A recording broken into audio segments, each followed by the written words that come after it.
¿Qué tal, queridos amigos? ¿Cómo están? Sean bienvenidos a otro programa, su programa de radio Rutas y Retos de Legalidad, el cual es conducido por la doctora Sonia Venegas Álvarez, quien es la directora del Seminario de Derecho Administrativo de la Facultad de Derecho de la UNAM.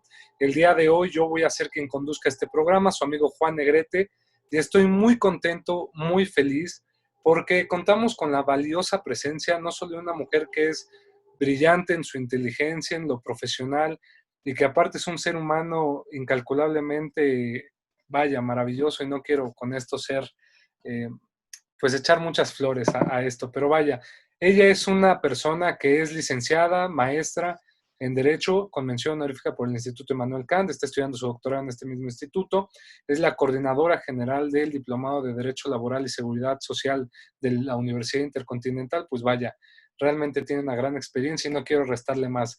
Sé bienvenida a este espacio, querida maestra Verónica Santos Méndez, un placer estar aquí contigo. Muchísimas gracias, Juan. Como siempre es un honor y agradezco la invitación. Siempre es un placer poder estar en estos espacios, en estos foros, ¿no? Transmitiendo precisamente el conocimiento. Y pues sí, el tema de hoy es la reforma laboral, ¿no? En materia colectiva. Así es, la reforma laboral en materia colectiva, por lo cual quisiera preguntarte algo muy básico. Ya hemos hablado en otros programas de lo que es más o menos el derecho laboral y a veces muchos te hablan de un derecho individual y un derecho colectivo del trabajo. ¿Por qué le decimos materia colectiva del trabajo o derecho colectivo del trabajo? Ok, cuando hablamos de derecho colectivo de trabajo, estamos hablando de esta asociación de trabajadores. De hecho, la materia colectiva del trabajo es de donde nace precisamente el derecho del trabajo. Eh, Académicamente lo estudiamos primero derecho individual, después derecho colectivo y después derecho procesal del trabajo, pero realmente el origen de este derecho del trabajo, de esta fuerza o de esta lucha de clases en materia laboral, pues se da precisamente por este derecho colectivo del trabajo, que es el que regula principalmente, como su nombre lo indica, a la colectividad de los trabajadores. ¿Por qué? Porque este derecho colectivo del trabajo va a regular principalmente tres figuras: el derecho de sindicación junto a la libertad sindical, el contrato colectivo, que es aquel contrato que va a aplicar para todos los trabajadores de la empresa, para todos los trabajadores sindicalizados, la negociación colectiva y la huelga como medio de autodefensa para los derechos colectivos del trabajo. Es por eso que se habla de derecho colectivo del trabajo. Cuando hablamos de derecho individual del trabajo, pues hablamos más que nada de las condiciones generales de trabajo, de los principios generales del derecho del trabajo, de los derechos y obligaciones tanto de patrones como de trabajadores, de las figuras por las cuales se da por terminada, rescindida o suspendida una relación individual del trabajo. Pero cuando hablamos de colectivo, nos estamos refiriendo principalmente a la figura del sindicato. Y con esta figura nos referimos también a todo lo que ello conlleva, que es su contrato, su negociación y la huelga. No sé si respondí la pregunta. Me parece que muy bien y nos da un panorama para ahora entender esta cancha. ¿Qué es esto famoso? ¿O podrías, por favor, maestro, explicarnos por qué se vuelve tan crucial? ¿En qué consiste esta famosa reforma laboral que surge en esta materia colectiva del trabajo? Ok, la importancia de esta reforma del 2019, esta reforma se da a partir del 1 de mayo del 2019, y lo importante de aquí es que obviamente esta reforma viene por una disposición de afuera, es decir, hubo consigna por parte de Estados Unidos, por parte de Canadá. Ellos, digamos que condicionaron la firma y ratificación del TEMEC bajo la condición de que México implementara estas características en su ley al trabajo. Características en materia colectiva que tienen que ver principalmente con dos convenios internacionales de la Organización Internacional del Trabajo. El Convenio Internacional 87 que se refiere a la libertad sindical, y el Convenio Internacional 98 que se refiere a la contratación y negociación colectiva. El Convenio Internacional 87 ya lo tenía firmado y ratificado México.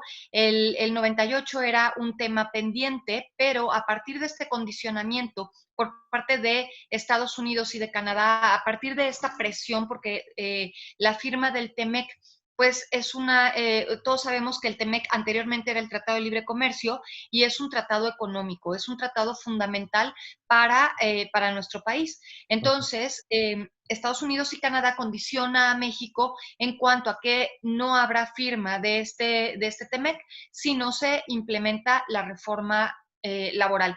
Hubo reformas fundamentales en materia colectiva y en materia procesal del trabajo. Mi rama, ¿no? A lo que yo me he dedicado al estudio de la rama colectiva más que la procesal. Ok. No sé si tengas alguna otra pregunta. Pues bueno, sí, aquí es importante, maestra Vero, lo que usted nos dice, por ejemplo, es importante que esta reforma, de la cual nos va a seguir platicando, entonces entendemos que es una presión que viene de una demanda internacional y que sobre todo viene con esta nueva creación de este nuevo Tratado de Libre Comercio llamado TEMEC entre Estados Unidos, Canadá y México.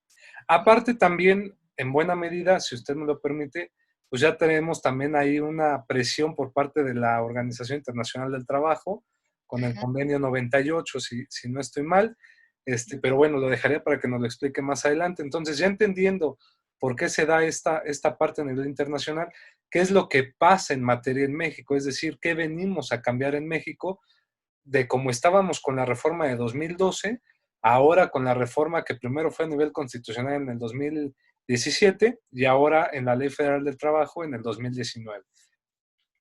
Así es.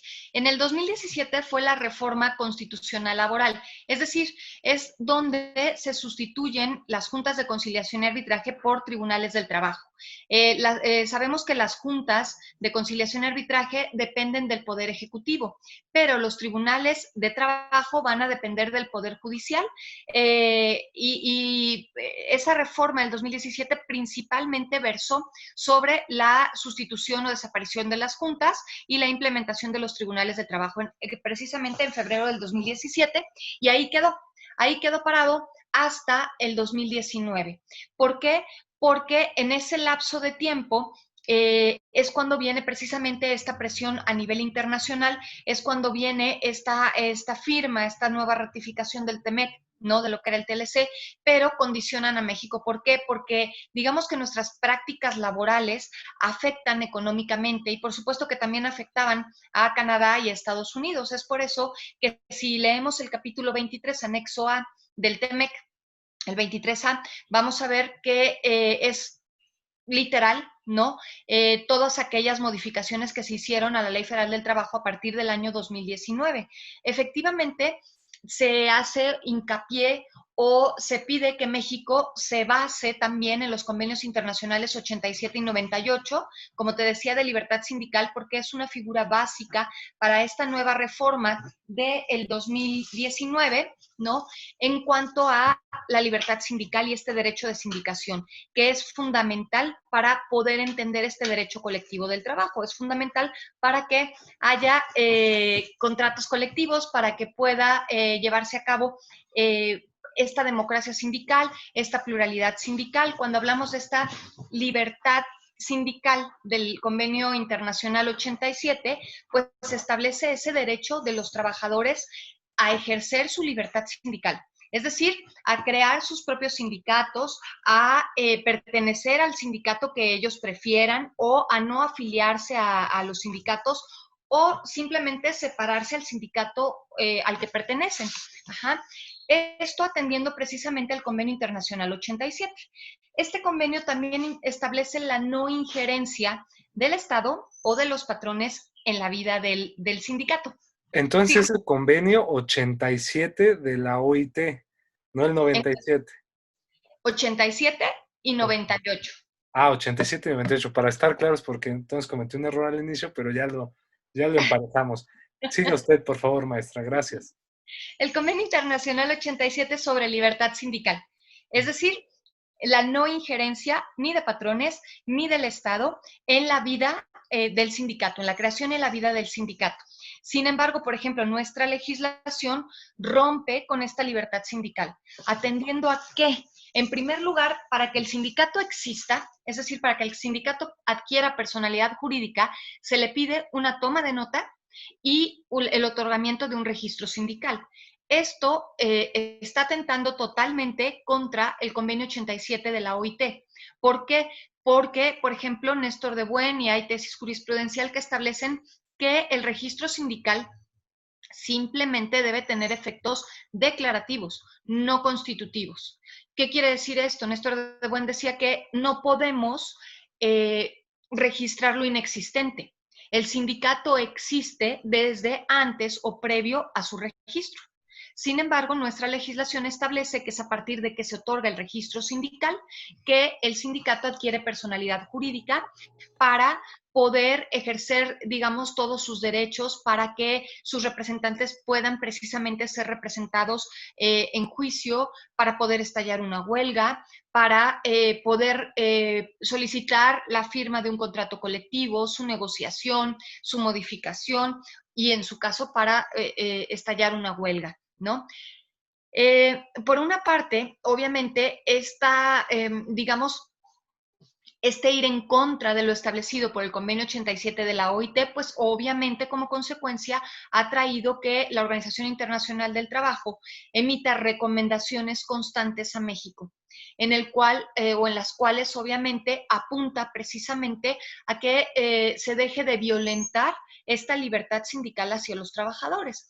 México ha hecho caso omiso a ello porque incluso no en la propia Ley Federal del Trabajo pues viene esta situación del registro sindical, cosa que por ejemplo en Italia no pasa. En Italia se rigen por el contrato colectivo de trabajo, no tienen un código que regule la materia colectiva del trabajo, ellos se regulan por su contrato colectivo. En la Constitución italiana existe la figura del registro sindical, sin embargo, en la práctica no aplica, como aquí en nuestro país. Ajá. Eso por una parte en cuanto a lo que es el convenio 87 de la OIT en cuanto a libertad sindical.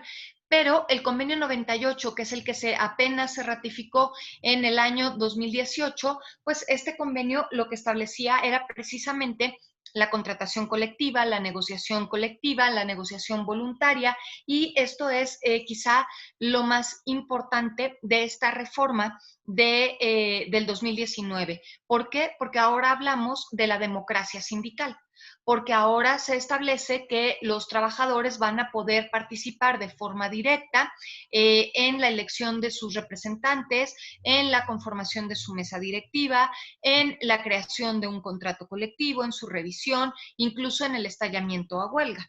Ajá. Y se habla de un voto libre, directo, secreto, que se lleve a cabo, por supuesto, de forma personal, y además se pide que la mayoría de los trabajadores, cuando se va a negociar un contrato colectivo, cuando se va a estallar una huelga, pues estén de acuerdo precisamente en hacerlo. Y en este porcentaje mayoritario, pues establece un 30%. Ajá, no es un 51%, sino la ley nos lo marca así. ¿Por qué? Pues porque recordemos que estas disposiciones vienen precisamente por cuestiones de afuera, por cuestiones extranjeras.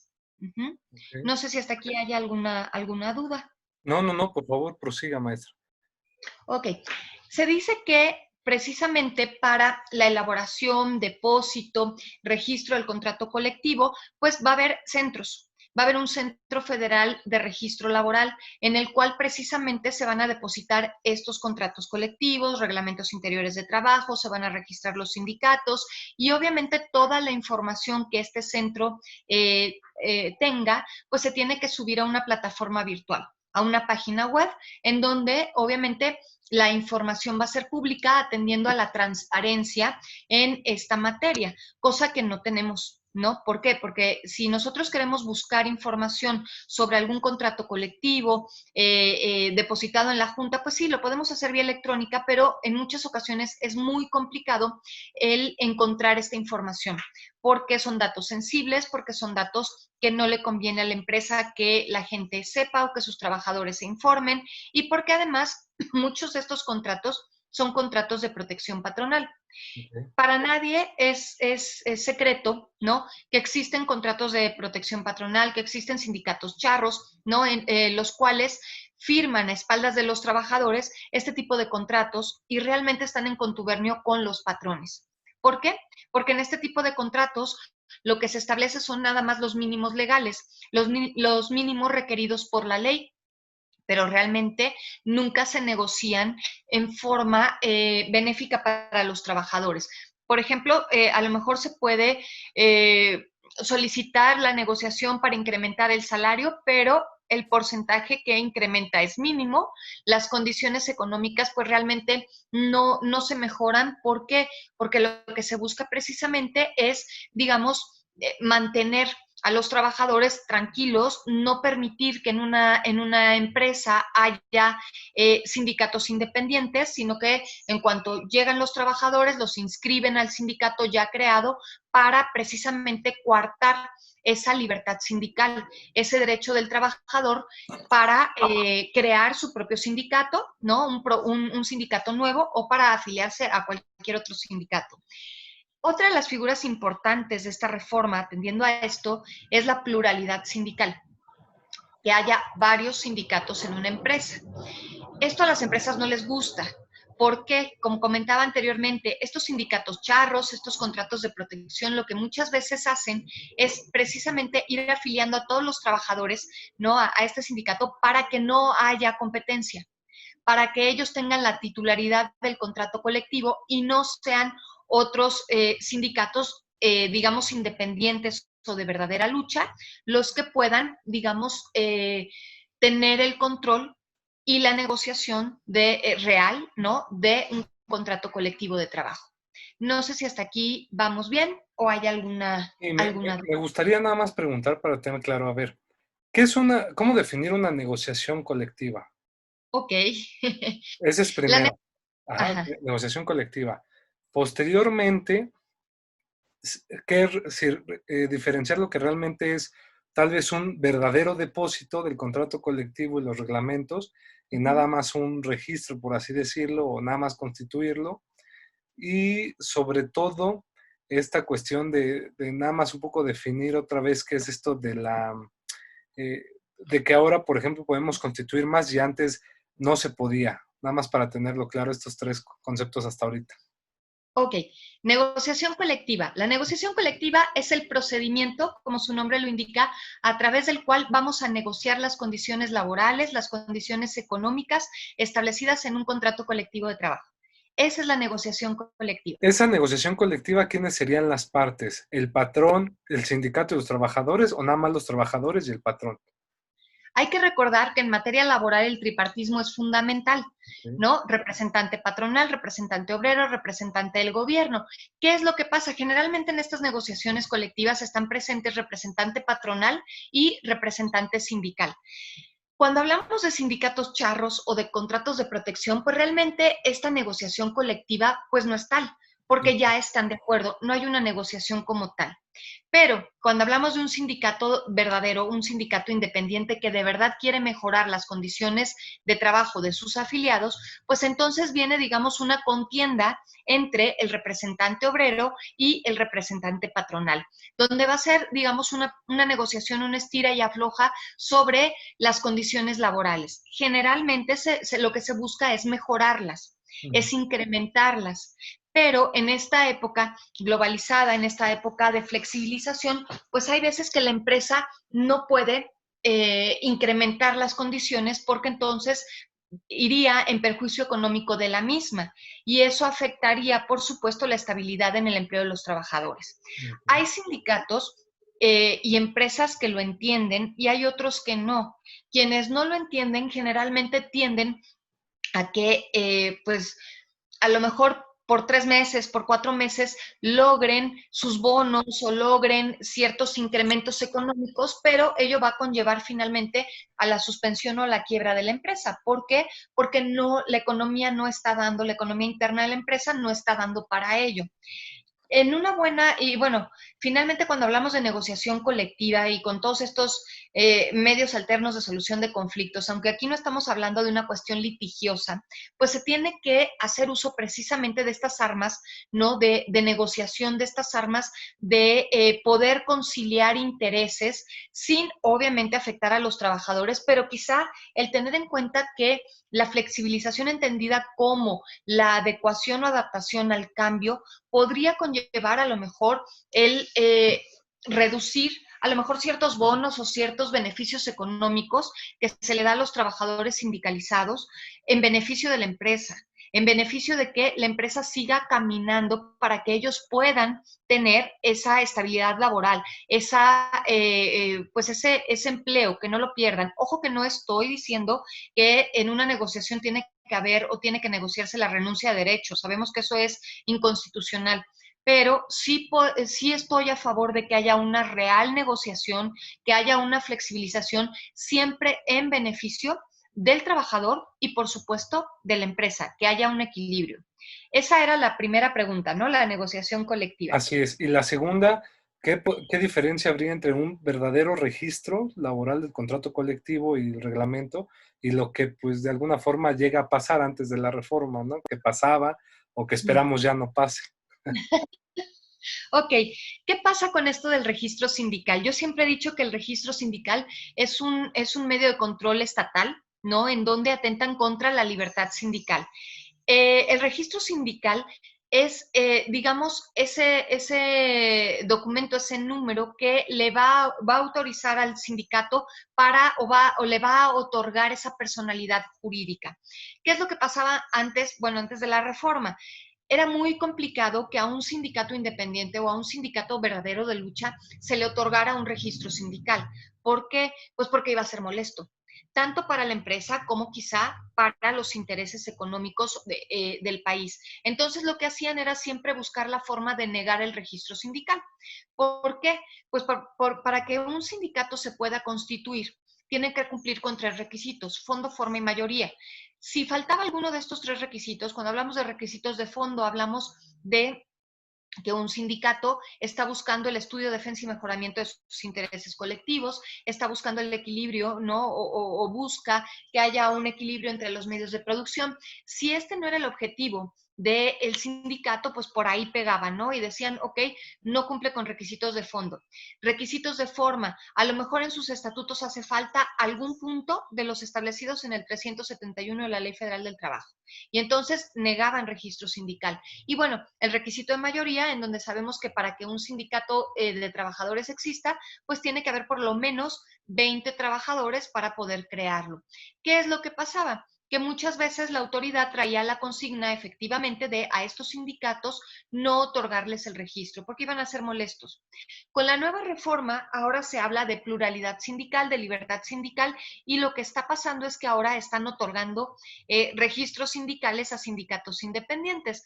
No porque esto le convenga al Estado. Bueno, sí le conviene en el aspecto de que si hay pluralidad sindical, que es uno de los conceptos requeridos para la reforma del 2019, va a ser muy complicado que entre ellos se pongan de acuerdo. Entonces el conflicto lo van a generar ellos mismos. Ahora no existe consigna para negar el registro sindical, al contrario. Si cumples con requisitos de fondo, forma y mayoría, te otorgan el registro sindical.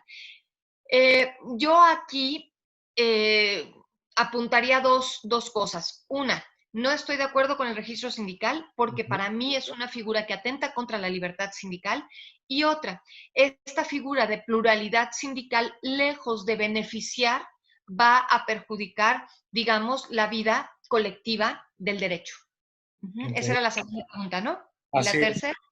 Y la tercera es referente a cómo, bueno, pues es que ya también ya la contestó con la pluralidad sindical, que antes, por ejemplo, esa era la pregunta, antes de esta reforma tenían prohibido que hubiera más sindicatos, por así decirlo, o más bien estaba más limitado esta creación de sindicatos.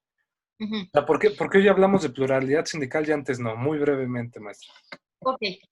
No es que estuviera prohibido en el ámbito burocrático, y no voy a ahondar mucho en ese ámbito. Sí llegó un momento en que se determinó que solo podía haber un sindicato por dependencia. Okay. Posteriormente se crea tesis jurisprudencial en la cual jurisprudencia en la cual establecen que puede haber pluralidad sindical, más de un sindicato.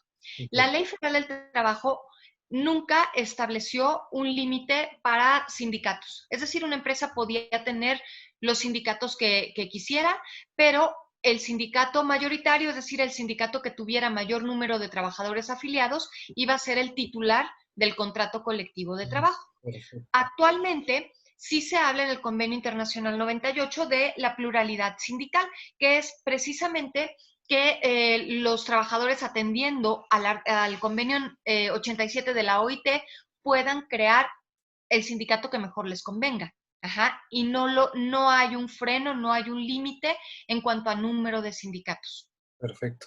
Muchas gracias, maestro. Pues me gustaría cederle el uso de la voz para continuar con su análisis de la reforma. Ok, ok. Ya en cuanto a esto de la implementación de la reforma, como he venido comentando, bueno, pues se hablaba de libertad sindical, convenio 87, y algo importante del convenio 98, que es el que apenas se acaba de ratificar, que es el que era un tema pendiente precisamente por la trascendencia e importancia del mismo. ¿Por qué? Porque estamos hablando de contratación y negociación colectiva. Con este convenio se le está pegando directamente al sindicalismo charro, a los contratos a prueba, ¿no? En donde esta reforma establece que tiene que haber una revisión de los contratos colectivos existentes para identificar qué contratos son contratos a prueba. Y por ahí se hablaba de un porcentaje que es verdaderamente asusta, ¿no? Entre el 90, el 85-95% de los contratos colectivos como contratos de protección. Es decir, no tenemos un sindicalismo real en el país. Por eso veo complicada la implementación de la reforma. ¿Por qué? Porque la materia sindical no se entiende realmente. Sí hay sindicatos, sí hay contratos colectivos depositados, sí hay negociaciones colectivas, hay huelgas, ¿no? Pero no desde una perspectiva real. No desde lo que yo decía, no estos sindicatos independientes, estos sindicatos de verdadera lucha, porque ahí empezaría un real sindicalismo en el país. Si tenemos sindicatos independientes reales, vamos a tener contratos colectivos reales que persigan precisamente el mejoramiento de las condiciones laborales de los trabajadores, sin, como lo dije anteriormente, sin volverse necios, sino aceptar esa flexibilidad en la negociación colectiva. Y bueno, el estallamiento a huelga o la huelga, a partir de la reforma del 80, ¿no? La Ley Federal del Trabajo, pues la convirtieron en un procedimiento, es decir, la desnaturalizaron completamente. Ajá. Entonces, no hay un real sindicalismo en el país. Y con esta reforma, ¿no? Pues de repente todo es maravilloso, en teoría. ¿Por qué? Porque sí nos hablan de esta libertad sindical, de este derecho de sindicación, de esta contratación colectiva, de esta democracia sindical, de la pluralidad sindical, de la participación directa de los trabajadores en la vida colectiva o sindical de la empresa y del país. Yo esperaría que se logre.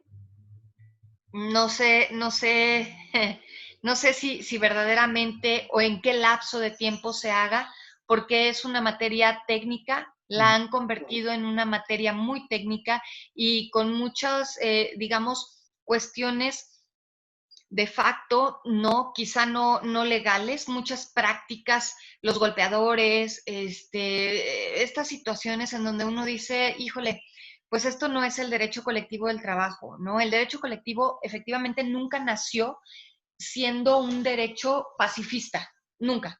Siempre fue por esta lucha de clases. Siempre hubo derramamiento de sangre, siempre no se arrebataron derechos adquiridos o derechos laborales en defensa y en mejora de los intereses profesionales. Pero creo que lo dejamos, creo que dejamos de preocuparnos por ellos, se nos olvidó, ¿no? Se nos olvidó esta constitución del 17, este 123, su naturaleza, se nos olvidó la importancia y trascendencia de la lucha de clases, de la unión de clases, ¿no? No como personajes antagónicos, sindicato contra patrón, por supuesto que no, pero creo que lo olvidamos y la reforma del 2012 le pegó indirectamente a la colectiva. ¿Por qué? Porque le pegó directamente a la figura de la estabilidad laboral. ¿Con qué? Con las contrataciones a prueba, contrataciones por capacitación inicial, el contrato por honorarios, en donde lo último que tiene un trabajador es estabilidad laboral. Y además no existe esta conciencia de clase entre los trabajadores ni esta conciencia de unión. ¿Para qué? Para luchar por el mejoramiento de sus intereses. Eso como clase. Pero tampoco existe, por supuesto, un estudio, sino de la ley, mucho menos de los convenios internacionales y del TEMEC y de cuál es la trascendencia y el significado de todo esto. Ok. Por ejemplo, maestra, me gustaría hacer unas preguntas para acotar. ¿Qué se entiende por contrato colectivo de trabajo, el famoso contrato ley y el contrato de protección, por ejemplo, que también refería a estas diferentes formas o nominaciones que se le conoce dentro de la figura de un contrato sindical, por así decirlo? Ok, lo voy a explicar de una manera no técnica, ¿no? Por favor. El contrato colectivo de trabajo es ese contrato que va a firmar el sindicato con el patrón, por ejemplo, de una empresa. Ujú. Ajá. El contrato ley es el que versa o que tiene que ver con las ramas de la industria. Ajá. Por ejemplo, el contrato ley de la radio y la televisión. Oh, Tenemos la industria, ¿no? De la radio y la televisión, y entonces es una rama que va a firmar un contrato ley. Este contrato ley puede abarcar uno o varios estados o incluso toda la República Mexicana, a diferencia, por ejemplo, del contrato colectivo de trabajo, que aplica para una empresa, ¿no? O para un gremio. Y el contrato de protección es ese contrato que firman los sindicatos charros con los patrones a espaldas de los trabajadores para, digamos, impedirle a los trabajadores precisamente ese derecho de libertad sindical. ¿Por qué? Porque entonces ellos ya tienen un sindicato, ya tienen un contrato colectivo de trabajo, que realmente es un contrato de protección, porque se caracteriza por tener nada más los derechos básicos y elementales en la ley, pero no va a haber una real negociación para incrementar estos derechos en beneficio de los trabajadores. Simplemente es una artimaña para impedir o para bloquear la libertad sindical de los trabajadores y tener ellos el control sindical para que no pueda o no haya una amenaza en cuanto a un estallamiento a huelga o en cuanto a digamos, una postura por parte de los trabajadores sindicalizados real de exigir una mejora o el simple hecho, el simple respeto a sus derechos establecidos en el contrato de trabajo. perfecto. Otra pregunta es, sabemos que ahorita con la reforma, como usted ya lo explicó, hablando de la nueva reforma en materia colectiva, hablamos de libertad sindical, es decir, que los trabajadores puedan libremente escoger el sindicato al que quieren estar. Estamos correctos en eso, ¿no? Ajá, o crear el suyo.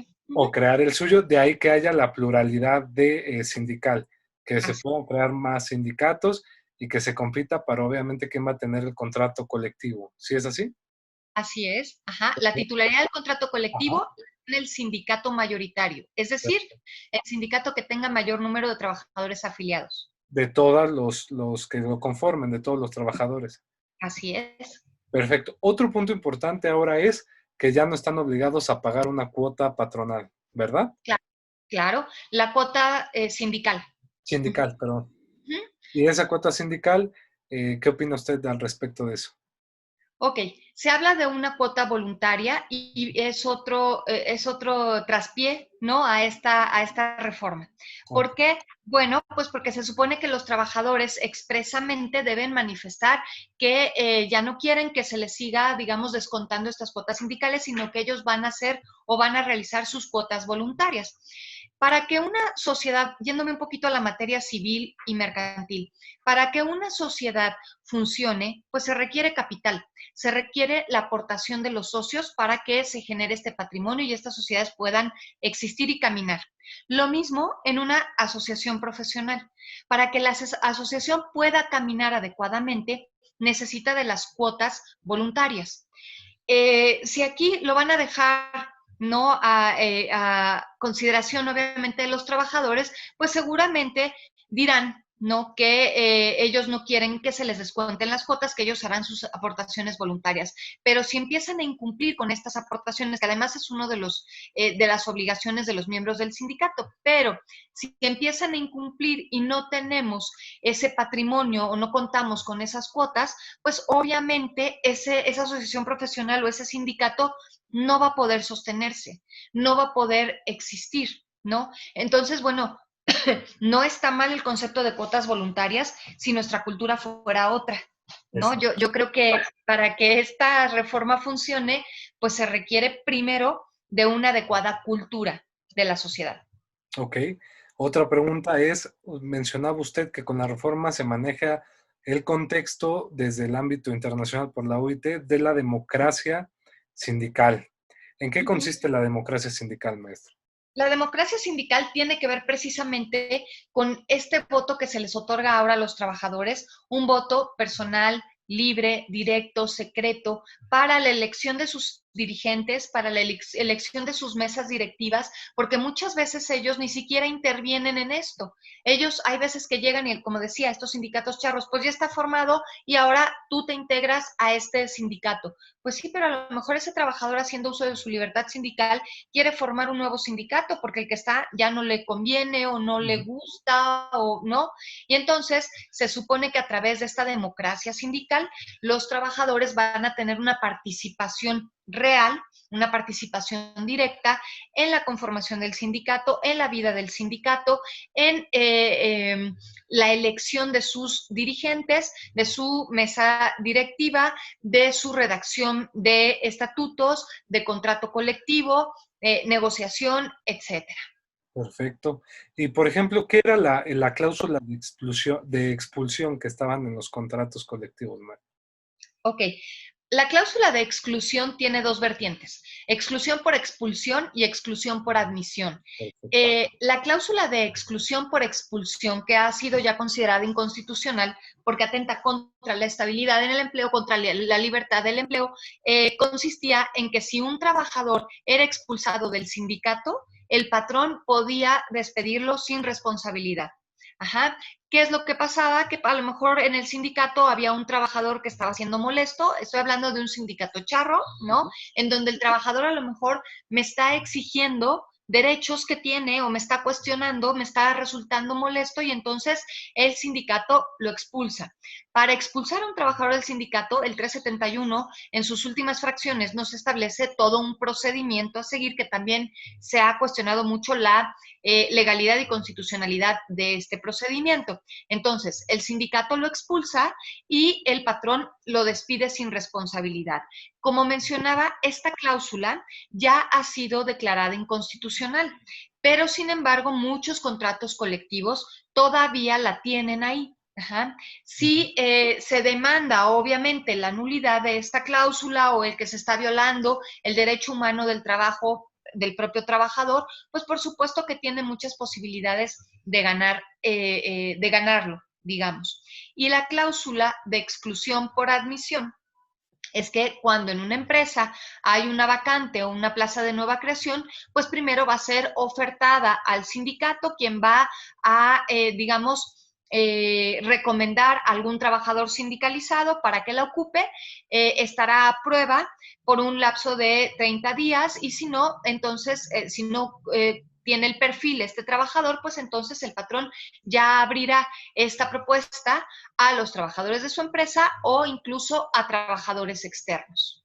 Ok, perfecto. Esa es la norma de exclusión por admisión, La ¿no? cláusula de exclusión por admisión. Ah, perfecto. Y maestra, de todo esto que suena bonito, como bien señalábamos, en la teoría o en el papel, pero ¿qué mecanismos hay, por ejemplo, para avalar o proteger realmente estos cambios? Es decir, hoy por hoy vamos a tener en México mecanismos para observar que sí se están cumpliendo estas nuevas reglas en materia colectiva, o estamos nada más de, bueno, ahí te lo dejo, es una carta de buenos deseos, tú decides si lo tomas o no, ¿no? Pues mira, se supone que existe inspección del trabajo para verificar que se cumple no solamente en materia colectiva, sino individual, de seguridad social, no dentro de una empresa. Eh, Esta reforma fue una reforma impuesta, Por lo tanto, no es que se haya querido no realmente implementarla y mecanismos que vaya a haber para verificar que se esté cumpliendo con la implementación de esta reforma, más bien va a haber inspecciones, pero de fuera, inspecciones por parte de Canadá, inspectores, ¿no? Por parte de Canadá, de Estados Unidos, que vengan a verificar la adecuada implementación de la reforma. Aquí, bueno, pues la Secretaría del Trabajo y Previsión Social, la Inspección del Trabajo, las autoridades laborales, ¿no? Tendrán que darle seguimiento a esto. Se van a crear centros federales de conciliación y registro laboral. Este Centro Federal de Registro Laboral, pues tendrá que verificar que ya no haya contratos de protección patronal, sino que realmente los contratos colectivos de trabajo sean contratos reales. Se le va a otorgar el registro sindical a los sindicatos que cumplan con todos los requisitos de fondo, forma y mayoría, ¿no? Se supone que se va a verificar o se tendrá que verificar que exista una adecuada implementación de los reglamentos interiores de trabajo dentro de las empresas por este Centro Federal de Registro Laboral. En materia procesal, se está buscando o se va a crear este centro federal y local, porque va a haber también en las localidades, ¿no? De conciliación, que va a ser una instancia prejudicial, es decir, antes de irnos a proceso, tenemos que pasar por este Centro Federal de Conciliación, en donde se nos va a otorgar una constancia para acreditar que sí pasamos por esa etapa y si no se llegó a ninguna conciliación, pues entonces irnos ya al proceso, pero habiendo agotada esa instancia. Claro que eso ya es materia procesal, ¿no? Ya no es materia colectiva. Entonces, pues yo creo que tendrá que haber inspección, que tendrá que haber revisión, que tendrá que haber fiscalización para la buena implementación de la misma. Pues esperemos que realmente sí se haga y se lleve a cabo como debe ser. Pues querida maestra, ya estamos terminando. Me gustaría hacerle una última pregunta, como siempre terminamos, es ¿qué le diría a todos los jóvenes que nos escuchan, que quieren de alguna forma tal vez introducirse a esta bonita rama del derecho laboral y en concreto conocer la materia colectiva? Pues yo los invitaría a estudiar. Yo los invitaría a prepararse día con día y no solamente como estudiantes, ¿no? A pasar este conocimiento que se va adquiriendo con los que tenemos cerca, con nuestra esfera. ¿Por qué? Pues porque el derecho laboral nos impacta a todos. Seamos o no seamos abogados o estudiosos del derecho, ¿no? Creo que hay que crear una verdadera conciencia.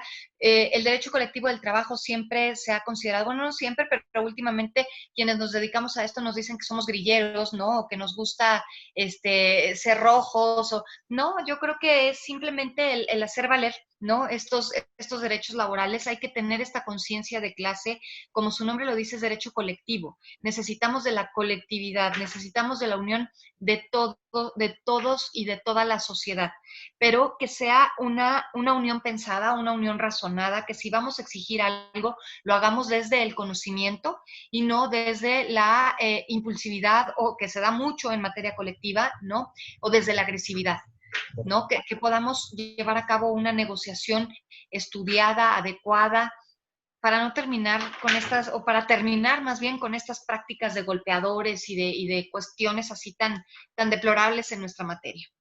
Pues maestra, dije que era la última, pero no quiero terminar sin antes hacerle una pregunta, sobre todo para que nos quede claro, porque hay algo que no conocemos y que usted lo ha explicado en otros foros muy bien. ¿Podría nada más decirnos qué debemos entender por este triángulo de Mario de la Cueva, por favor? La teoría triangular de Mario de la Cueva. Ajá. Mario de la Cueva establecía que el derecho colectivo del trabajo, para entenderlo o estudiarlo, había que imaginarlo como un triángulo equilátero, cuya característica es que tiene tres vértices o ángulos idénticos y que el triángulo equilátero no podría existir sin cada uno de estos ángulos. El primero, la cúspide, es la libertad sindical o el derecho de sindicación, es decir, el derecho de estos trabajadores a sindicalizarse, a crear sindicatos. De ahí bajamos al siguiente vértice, que es el contrato colectivo, que busca un sindicato la firma de un contrato colectivo, ya no un contrato individual, sino de un contrato grupal para todos los sindicalizados, que además lo que se logra en el contrato colectivo beneficia también a los trabajadores no sindicalizados de la empresa. Ajá. y, bueno, junto con el contrato colectivo viene su negociación para el mejoramiento de sus condiciones laborales. Y el último vértice es la huelga. Es ese medio de autodefensa que realmente pues ya no lo es, ¿no? Porque es un procedimiento, pero que nos sirve precisamente para hacer valer estos derechos laborales cuando son violentados o cuando no se quiere firmar un contrato colectivo o cuando no se pagan participación de utilidades. En fin, hay varios objetivos, ¿no? Bueno, sí, motivos por los cuales una huelga puede estallar. Perfecto. Pues de verdad, muchas gracias. No quería pasar la oportunidad de que nos explicara esta teoría y realmente agradecerle su tiempo. Gracias, maestra Verónica, porque pues siempre tiene la buena disposición de compartir su conocimiento, de dejar una huella en las nuevas generaciones y realmente agradecemos mucho, mucho, mucho siempre el apoyo que nos brinda este espacio que también es su programa. Muchas gracias. Gracias a ti, Juan, y siempre va a ser un honor poder apoyarte, poder transmitir el conocimiento y con todo el gusto.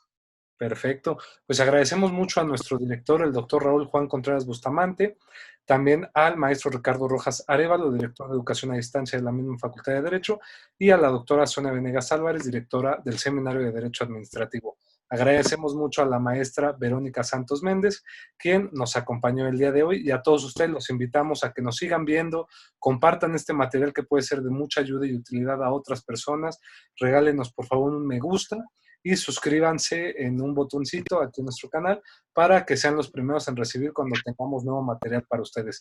Maestra Verónica, muchas gracias y hasta la próxima. Hasta luego, Juan. Gracias.